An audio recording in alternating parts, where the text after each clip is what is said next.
நம் உலகை இயற்கை ஆய்வாளர்கள் வடகோளம் தென்கோளம் என இரண்டாக வகைப்படுத்தினர். ஏனெனில் உலகின் தலை சிறந்த நாகரிகங்கள் தென்கோளத்திலே உருவானதை நாம் அறிவோம். காரணம், நிலநடுக்கோடும் மகர ரேகையும் நிலவும் தென்கோள பகுதியின் சமதட்ப வெப்ப நிலையே ஆகும். ஆகையால் இங்கு சிறந்த நீர்வளமும் விவசாய செழிப்பும் மூலிகை வளமும் தென்கோள நாடுகளுக்கு இயற்கையின் கொடையாக கிடைத்திருந்தது.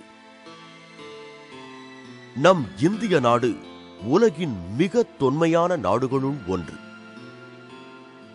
இதனால் நம் நாட்டில் பல்துறை அறிவும் ஆதிகாலம் தொட்டே வளர்ந்து வந்திருக்கிறது.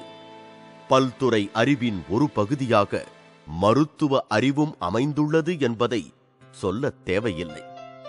இப்படி நீண்ட நெடிய மருத்துவ பாரம்பரியத்தையும் பண்பாட்டையும் உடைய நமது இந்திய நாட்டில் காடு, மலை, காணி, கனிமம், நீர் என எந்த வளமும் குறைவில்லாது 200 கோடி உழைக்கும் கரங்களைக் கொண்டது. ஆனாலும் 20 கோடி பேர் வறுமையில் வாடுகிறார்கள். காரணம், நம் உடல் நலத்தின் மீது நாம் அக்கறை கொள்ளாததே. ஆரோக்கியம் சுறுசுறுப்பை தரும். சுறுசுறுப்பு வறுமையை ஒழிக்கும். உயிருக்கு அடிப்படை உடல் என்கிற வகையில் உடல் நலம் மனம் நலம் காத்தல் அவசியம்.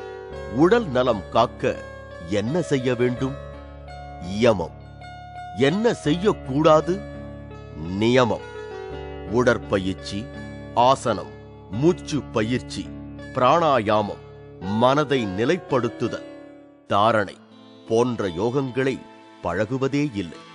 இதனால் நோய்கள் தோன்றி மனித குலம் அவதிக்குள்ளாவதைக் கண்ட ரிஷிகளும் முனிவர்களும் தீவிரமாக யோசித்ததன் விளைவுதான் ஆயுர்வேதம் கண்டுபிடிக்கப்படுவதற்கு காரணமாக அமைந்தது.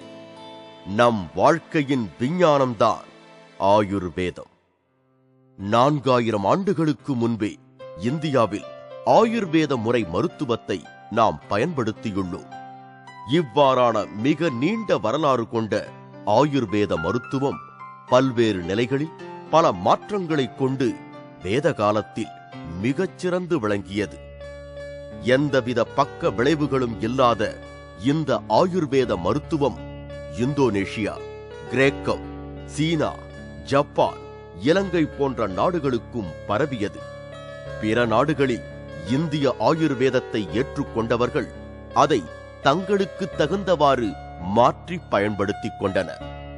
நோய் வரும் முன் காப்பதையும் நோய் வந்தபின் என்னென்ன சிகிச்சை முறைகள் மேற்கொள்ள வேண்டும் என்பதையும் உயரிய வசதிகள் இல்லாத அந்த காலகட்டத்தில் ஓலைச் சுவடிகளில் எழுதி வைக்கப்பட்ட பழங்கால இந்திய ஆயுர்வேத நூல்கள் அழகாக தெரிவிக்கின்றன. பழங்கால இந்திய அடிப்படை மருத்துவமானது மருத்துவத்தின் மற்றைய நிலைகளைப் போல உயர் தொழில்நுட்பம் மற்றும் அதிகம் படித்த மருத்துவர்களை தேவையாய்க் கொண்டதல்ல. மக்கள் பங்கேற்பும் எளிய நுட்பங்களும் சாமானிய அறிவும் சாதாரண மூலிகைப் பொருட்களைக் கொண்டும் முழுமையான அடிப்படை மருத்துவத்தை மேற்கொள்ளலாம். உலகில் பல்வேறு மருத்துவ முறைகள் வளர்ந்து கொண்டிருக்கிறது. அவற்றினால் ஏற்படுகின்ற பக்க விளைவுகளாலும் புது புது நோய்களுக்கும் அஞ்சி நம் மரபு வழியில் வந்த இயற்கை மூலிகைகளால் ஆன மருத்துவமே சாலச் சிறந்தது என உலக மருத்துவ அறிவியல் சார்ந்த அறிஞர்கள் கருதத் தொடங்கியுள்ளனர். மனிதனுக்கு எதிரியே மனிதன்.